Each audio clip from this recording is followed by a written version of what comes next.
Simple and குயிக்கா ஒரு try fish வச்சு ஒரு ட்ரை கிரேவி பார்க்கலாமா? ரொம்ப சிம்பிளானது தான். இதுக்கு நான் வந்து வெங்காயம், மிளகா, சின்ன வெங்காயம் தான் எடுத்திருக்கேன். அதான் டேஸ்ட்டு. ஸோ இது எல்லாமே கை நிறைய எடுத்துக்கலாம். அண்ட் கருவாடு பார்த்தீங்கன்னா, நான் தண்ணியில ஊற வைக்கிறேன். கொஞ்சம் ட்ரையா இருக்கும். ஸோ தண்ணியில ஊற வச்சு சோக் பண்ணி, அந்த ஸ்கின், அந்த போன்ஸ் எல்லாத்தையுமே நம்ம வந்து பீல் பண்ணி எடுத்துக்கலாம். ஒரு 1/2 அன் ஹவர் சோக் பண்ணீங்கன்னா, உங்களுக்கு பீலிங் ஈஸியா இருக்கும். அப்புறம் சின்ன சின்னதா ஷ்ரெட் பண்ணி வச்சுக்கோங்க.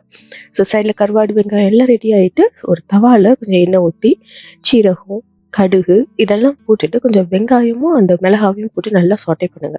நல்லா அந்த கலர் சேஞ்ச் ஆகி ஒரு டிரான்ஸ்லூசன்ட் கலர் வர முச்சில் கொஞ்சம் மஞ்சத்தூளும் போட்டு இந்த கருவாடு பீசஸையும் போட்டு உப்பு வந்து பார்த்து போடுங்க. ஏன்னா ஆல்ரெடி கருவாடில் நிறையா உப்பு இருக்கும். ஸோ அதை வந்து அட்ஜஸ்ட் பண்ணி நீங்கள் பார்த்து போடுங்க உப்பை. அந்த கருவாடையும் போட்டுட்டு நல்லா எண்ணெய் பிரிஞ்சு வர வரைக்கும் நம்ம வந்து ஃப்ரை பண்ணோம்னா உங்களுடைய கிரேவி ட்ரை கிரேவி சூப்பராக ரெடி ஆயிடுச்சு. அதை சுடு சாதத்துக்கு போட்டு மிக்ஸ் பண்ணி சாப்பிடுங்க. அவ்வளோ யம்மியாக இருக்கும்.